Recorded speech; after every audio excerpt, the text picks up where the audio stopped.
Today I'm speaking with Roberto Johnson. Roberto is a stylist from Honduras based here in New York. And I am very excited because him and I actually met 7 or 8 years ago when I had just moved to the city. I was working at a store that is actually a block down from the current Tumbao. Roberto came in looking amazing, and I was very impressed. I didn't know that that level of, I guess, just cool existed at that point. And since then, I've been a fan of his work. At that point, he was already creating his series in Honduras, which is really beautiful. He basically goes back home with his photographer and shoots people from his native community. I want to ask him about that today. I also want to talk about the future of the industry, how he thinks styling is changing, and what upcoming projects he has. So I'm excited for you to meet him. This is Roberto Johnson, and this is the Tumbao podcast. Hey, okay, you're gonna start off with the punta. This is how you play the bass. Yeah. Now I'm gonna double with this hand. Punta. Fashion is ultimately about empowering yourself. So much of what people enjoy in Latin America comes from its African roots. Race and ethnicity are separate matters. 1 out of 4 Hispanics has African roots. You know what I mean? There's a lot of things that people don't talk about enough. Us artists, we are the reporters for where we come from.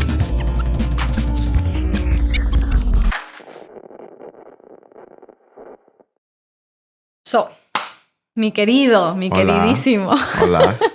Hola, Roberto Johnson. ¿Qué tal? Bien, demasiado bien. Estoy muy emocionada. Oh, wait, English, right? Oh, yes. That's going to be hard, but we'll try our best. Let's do it. I would love to talk about your style and the Sí. way that you describe it and where it comes from.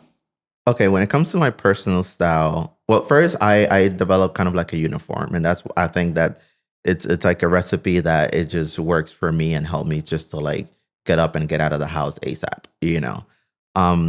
I know silhouettes that I like, I know the shapes that I like, and I just stick to them, you know. I literally just like do like subtle changes. Like when it comes to like my pants, I love a wide leg pant, I love a trouser, I love feeling like un señor. I love feeling like un señor tropical, un señor soy un señor que ama texturas. Oh my God, I like calling myself a señor, but I don't like calling others calling me a señor porque me siento señor. No, pero Sí, pero soy un señor, o sea, amo ser un señor that wears wide trousers, like loafers, you know, textured knits. I feel like it's something that my grandpa would probably wear. Yeah, I'm sure that he wore, and I've seen the images, you know, it's like las coballeras and like all this like glasses and hats, you know. Like actually, this shape of hat, actually, I remember my grandpa had a friend, Don Bidum se llamaba el señor. No, bueno, así le decían, no me acuerdo bueno, no sé cómo se llamaba, que en paz descanse. Pero me acuerdo que Bidum I think that he's actually the first memory of somebody that will always wear a hat. And I thought it was very señor, and then look who became that señor, you know, like me. Mm-hmm. So yeah, definitely un señor tropical. I love menswear. I love Taylor World. I love also the mixture of like feminine hints within the masculine world. And yeah, I think that's you know un poquito de piel, un poquito de textura, and yeah, it's definitely giving señor que está al lado del mar, brisa caribeña. Sí, un abanico, you know, like, just like casi que un habano. Sí, un cafecito. You know, I'm like literally that señor. So I want to start broad, and then we're going to get more into specifics about you, your trajectory, everything. Dale. But starting off, I think a lot of people still don't know what a stylist does. Mm-hmm. You have told me that it is psychological. Yes, very. I think that makes sense because, you know, you're hired to elevate someone's look. Mm-hmm. But a lot of times people aren't actually ready to take that risk. And clothes are something that are so tied to our bodies and our image. How do you build that trust in that moment? And specifically, what what kind of things have you had to say before to convince someone that like this look is for them? I'll say it's a form of therapy almost, you know, like it's like people say like if you look good, you feel good. But like I said, it's as far I can make you look as good as you let me, you know, or as far as you feel comfortable. So I have to meet you where you are, you know, so I need to understand who you are, what you want to say, but also where you are mentally. I think that it's understanding who you are, where you want to go, and also what makes you comfortable and what doesn't make you comfortable. I think that those are like key pieces in order for you to make someone feel heard, understood, and confident in the new, you know, look or direction, you know, that they want them to like, you know, push them towards. So yeah, that makes sense. I think that in this industry and like in a shoot, a lot of times like a subject can feel that they don't have agency. So I'm guessing that part of what you have to do is what you just said of like, meet me there. What are you comfortable with? What can we work with? Probably second nature for you at this point. Yeah, it's kind of like part of the job at this point. Yeah. You just kind of like do it and see where you are. I'm a psychologist. Yeah, and part of it, I'm a wardrobe psychologist. That's what it is. And I feel like the ese tino Latino always comes so in handy of like making someone feel safe in that space. See, you definitely have to make them feel like some kind of comfort zone, become that person of like support, you know, like you got it, girl, you know, like algunas veces we have a perception of like, oh, maybe this make my boobs look bigger or like this doesn't flatter this or that. And it's like, no, sometimes it's just things that we think that others really don't even like mind. So it's a matter of like retraining the eye and like refocusing, and also like just like a little, you know, that boost of confidence is like, you know, it's actually okay. And also like we're not perfect, so we're not looking for perfection, we're looking for comfort. Yeah, that confidence that you help your subjects feel is something that I've seen in you from the start. From the day we met, when I was in that store on that block, recién llegada a New York. We're actually en la misma cuadra. We're in the same block. On this block, literal ahí. Yeah, in the corner. You're right. Recién llegada a New York, yo como que I remember. So scared. All these cool kids. I remember. You, Bea, Leon. Sí. Shout out to Chop Suey. I know. I love them. And that I saw in you in that moment, that I see in your pictures, always like open button down, jacket resting on your shoulders. Un poquito de cuerpo, or a hat or something, you know. Siempre sombrero, looking deeply into the camera. Like, I see that confidence in your work as well. One shoot that comes to mind is the one with Alba Claire, shot with Camila Falquez. Sí. So actually one of my favorite stories is like so sculptural, and also being able to work with Alba, who's beautiful, you know, and this like beautiful curvy girl. And it's just being able to create with a person and a talent like her. I think that it's amazing, and creating something that that's maybe not what we're so used to seeing, and like, you know, or the subject not what we're used to seeing in like fashion. You know, I think that that's what makes me excited about work. The pieces that you chose also were very different than what we're used to seeing. They were very bold. Can you actually, I want to take the shoot as an opportunity to kind of guide someone through the steps of your work. Can you tell us kind of start to finish of that shoot specifically from the moment that you got the call? I don't remember exactly like how you know, like the logistics of how the shoot happened, but I love Camila, and I love her work, big fan of her. Y también like on a personal level, she's like amazing, a great dancing partner too. Yeah, she's so much fun. I want to have her on the pod. You should. Yeah, you should. She's amazing. I love her. But for a shoot like this, for example, shooting with like Ava, and it was for a cover story. For this specific story, we wanted to just make her look beautiful, you know, whatever that meant. And like I love like a whimsical world. I love a place where you feel celebrated, just in general, you know. And I feel like the way how we wanted to do it in this way was very like sculptural, you know, just creating like using this like really big pieces, you know. Camila's work is very theatrical, and when it comes to colors and like shapes, and that's what we wanted to just, you know, bring and enhance. And also like she's a beautiful girl, you know, very like she knew what she was doing. Yeah, she does. Yeah, to paint a picture, Camila created this bright blue backdrop. Sí. And then one look that I loved, you have Alba in this constricting red dress, like it's constricting her yes, arms, yes. and there's these like big red lumps coming Yes. at the side. Who designed that? Es una colaboración always con Camila. Camila has like a very specific way of like creating art, you know, and which is a beautiful world to be a part of. But for the shot specifically, we wanted to just go in like the sculptural world and also like the playing with like symmetry and just like shapes, you know. And also just like celebrating just like the curvy body that's Ava. Like she's a stunning woman, so why not? You know, like usually in fashion, we you know, over centuries and decades, we never really celebrate this kind of like bodies, you know. Yeah. And I think that that's also one thing that moves me in my work, like just like starting from casting, but also casting people that I would say that maybe has been like underrepresented or like not as seen as like other bodies. So that's really what like so that's one thing that really like pushes me and like inspire me, like, and what makes me to push me to create more, you know, like seeing people that are not always seen or feel celebrated, you know. And I think that there's like a lot of beauty in that.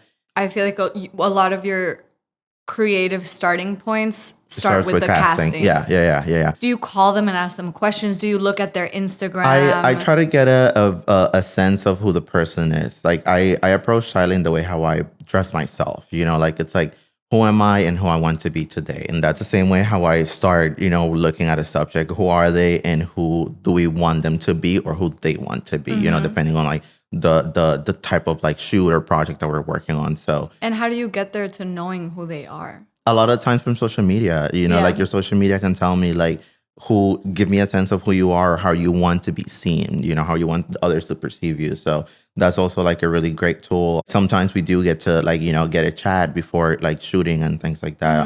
Or if not, we have like a creative decision, you know, with the team, with the photographer, like the magazine or client in this case. So it depends. It depends. But it really starts for me with like how you look, how you perceive yourself, and from there, like what's the world of possibilities that we can take you and explore. Yeah, do we want to resaltar their femininity? Do you want them to look strong? Like, what's the narrative of the story?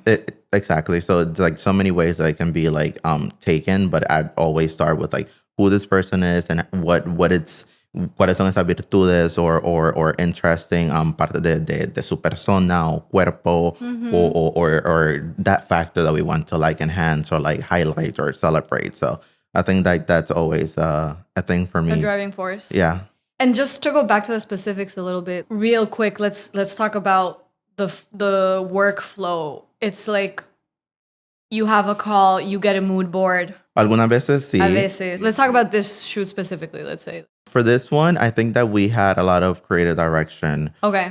We had a lot of creative direction. I remember, I think just like in many editorials, you don't always have a lot of time to How much time source did you have? or like to actually like 2 weeks or something? No, like sometimes it's days, like menos de una semana sometimes. So it depends. So it's like a lot of times you have to be realistic. You know, you have to dream within make the best of what you got, you know. So and do they give you a budget? And that's how if it exists. It's budgets imaginarios. Total. So like the budget's in your head, you know, and it's as big as you want it to be. So like that's kind of like the challenge when it comes to editorials. You know, you do get to create and have fun, but also like the budgets are not always there. You know, like magazines and prints don't always have like, you know, so we have to do what we can. Yeah, you have to be resourceful. Again, that's where El Tino Latino comes in. Yeah, but I think stylists have to do that a lot because you're constantly asking to borrow pieces. It's a lot of moving pieces. It's a lot of sometimes favors, you know. It's like a lot of like just connections, and it's also part of that psychological factor, you know. Like it's like you want to feel seen and also make others feel seen, you know. So and make people respect, trust you exactly with and their pieces, exactly, and bring their work and like you know, maintain it as best as possible, and also like put it on and make sure that the subject feels as beautiful as a designer, you know, intended for this piece to be. Honoring the pieces too. Just out of curiosity, because there was also that black dress where she's wearing this like tight fitted dress and these huge black petals are coming out with the fitted gloves. When it comes to that look specifically, you know, this is some like an issue that, we come across fashion in general, and it's like samples, sizing and availability. Often they're size 2, and when it comes to like when you have a subject that is not a size 2, you do have to get creative. I feel like for a stylist, not most stores, but big stores, like we don't do this, but big stores, they do have like pieces that are for styling pulls. Yes. But most of them are sample sizes. So They will that's be an extra small. Size 2, 4 maybe. And if you have anybody outside of those sizes, then that's when you have to get creative. I think that for example, it was one of the shots where we used a Skims bodysuit. I think it was a Bing Bong Tong Tong, I think is the name of the brand. I can't recall the name right now. Like the sculptural part of it, like that's how we have to like, bring the creativity and be resourceful. And that's also part of the challenge, like you still have to make this woman feel as beautiful as a size 2 woman, because they are. You do have to like be creative and resourceful. And also la parte psicológica have to come in as well, It's like, yes, we don't have the same availability of like that maybe a size 2 model would have, but then But still we're gonna worth make it. this shoot We're just still as beautiful, good. and it will still be as beautiful as like any other story. So yeah. To recap your trajectory, you graduated from FIT. Already at your last year in school, you started assisting stylist. I started at an internship. I got an internship with George Cortina, who's an amazing Cuban stylist, actually. And from there, I was there for 8 months, like interning, and I learned so much, actually, like from the creative side and like how, like from like something as small as like check-in and check-outs and like order and like how to steam. See, it's Those things important. are so It's important. Like a steamer, it has a science, like, and also like time efficiency and like all this like set etiquettes and just like how to behave and what to do, what's not acceptable, and like all this like things that are important to know once you're on set with a client and all these things. So I got to witness this from George at first, and then like I finished my internship the same week I graduated from college. And then after that, I went to Honduras, and then for like a week and a half to reconnect, even though I wanted it to be a little longer. We will dive into that. Yeah, yes. I'm saving that for later, but we're going into that for sure. After that, I started assisting. After that, I actually I started working at Interview Magazine. I was like a freelance closet assistant, and then started working with Carl Templer and like Miguel Enamorado and like the the Interview Magazine team, Gabby Prescott, and it was a very rich experience. We got to explore more like the styling industry and how other stylists approach the job, and it was just like a really important like forming time for me. Like for me to be or to become the person or to do what I do today. So assisting is one of the best tools for anyone that wants to be a stylist, a photographer. First, you just gotta start at the bottom, absorb everything, get people coffee, learn how to steam, learn how to tag. And if you do a good job, you're gonna get great connections, which I know is what happened to you. It's one of those jobs where you learn on the job, and it's not like I can sit on and like read a book on how to become a stylist, and it's like point 1, 2, and 3. This doesn't really work like that. Yeah, it's important to read, but also like on set, real life experience, and like on the ground. That's really where you actually learn to craft. I feel like as a kid, if you're lucky enough to go to school, there's this energy of just absorbing information. But like at that age, it's so important to then just be put into that situation where it's actually all about action and energy. And the people that do best as an assistant aren't necessarily the ones that have the more experience, pero el que está listo, o sea, el que está pilas, el que tiene las ganas, sense of urgency, creativity, thinking outside of the box. It's like you really have to solve problems like as you go at all times. Sense of urgency. That I cannot stress that enough. Like when I'm interviewing people for Tumbao, that's what I want to see the most. And like sometimes we do test days and stuff. And again, I don't really hire people based on their previous experience. What I care about most is la voluntad. Sentido de urgencia. It's like personality plays a big role. A lot of times it's not how or your experience. It's also just how well I mesh with you and how well we communicate with each other. And it's like, if we can be a team, we can just make this work. It could be my first job, compared to somebody that have been doing something for like 20 years and have like this like structured way of doing things. And a lot of times that structure doesn't work for everybody else. So it's just a matter of like sense of urgency, willingness, and especially because with editorial, you're working with a team, as you said, so you have to collaborate. Being a team player, definitely an important skill. And also patience. Patience and understanding that it's a learning opportunity, not like I'm not there to be a star. I'm here to just like absorb as much as possible. Yeah. I'm literally just a sponge observing and being able to like put my hands on as many places where I'm needed, or like, just being a tool. Yeah. And I think that those people who we put that energy from the beginning, we carry that throughout the rest of our career. Yeah. So you started assistant styling, that led to your own freelance styling, then Interview magazine, then you were fashion editor at another prominent magazine, and now you're an independent stylist. See. Going back to being a fashion editor, I know that experience felt a little restrictive for you. Can you talk about the turning point when you realized like maybe this isn't for me, and you went back to independent styling? I love the freedom that comes with freelancing, and ultimately, a veces cuando trabajas para una publicación, no es your vision, como que ultimately. Entonces, estás trabajando, just like any other corporate job. Yeah, I miss the creative side of it. I miss being able to have a voice. I miss being able to just create from a point of not necessarily como que de dinero, por cuestión de dinero, sino que por cuestión de placer, de wanting to do something that means something for my community or something like that. Entonces, cuando I decide to just go back into just, freelancing and working as a stylist, and also like, celebrating people that I feel like is not often celebrated. Yeah, I think that unfortunately now with publications, it is the same as working corporate. It's politics. It's politics. Like when it comes any corporate job, it's a lot of politics, that, and a lot of times politics kills creativity. And you're at the whims of sponsors, you're at the whim of the algorithm now. Like everything is super data driven.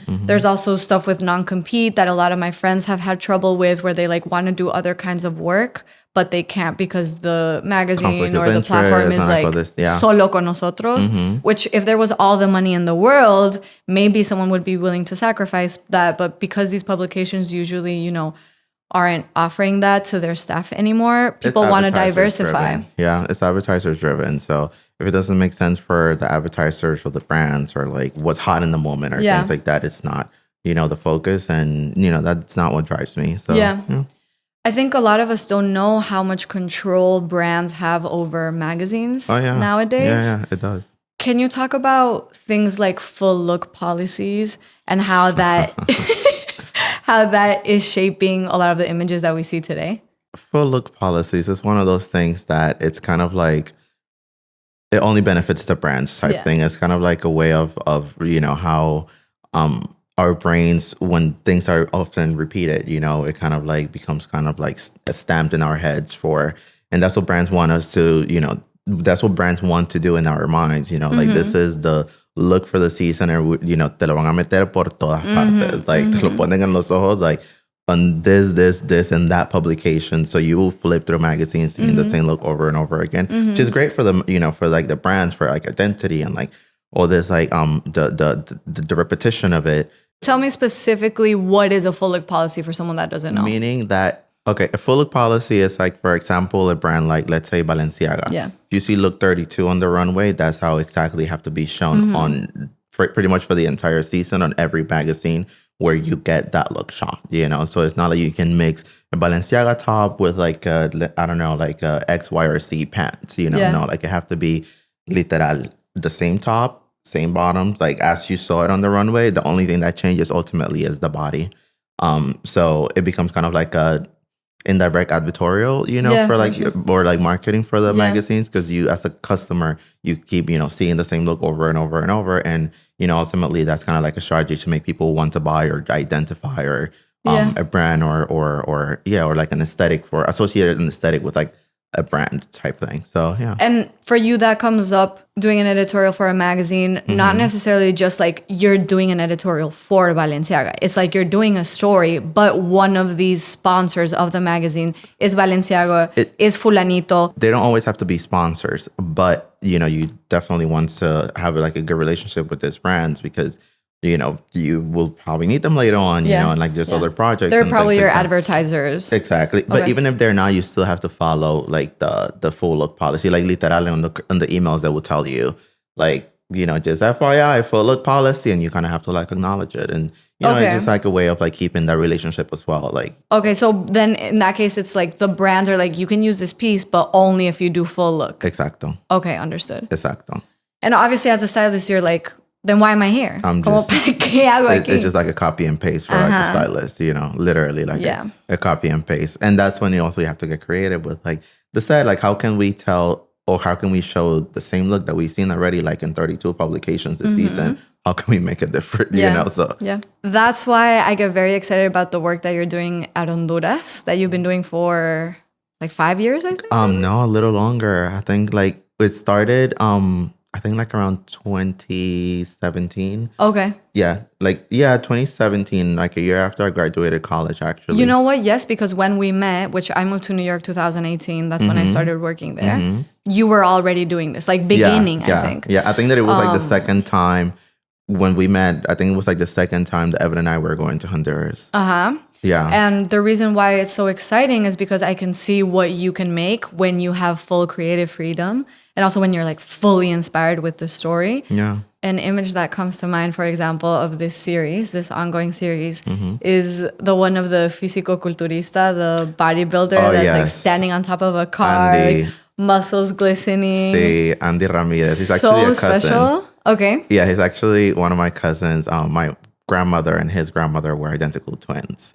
Do you guys look similar? Like you started with almost identical DNA from one side. Well, ya somos nietos. So it's like nietos de las gemelas. Okay, claro. Yo soy nieto de Martina y él es nieto de Julia. O sea, yeah, we went and we wanted to just show like different people, you know, like within like the specifically Garifuna community of Honduras. Like the project itself is pretty much highlighting la vida cotidiana and the beauty of like the culture within the Garifuna community. You know, there's like so much like culture, there's so much music, there's so much like food, there's so much like art that, growing up there, I saw it, I lived it, but I never actually saw it as like pretty or like glamorized or romanticized, like all this other like imageries of other cultures that we've seen, like maybe like, or like there's so many images of like Eurocentric or Euro-focused cultures and communities and all these things, but we don't necessarily have the same thing, I think, for Black communities in Latin America, just in general.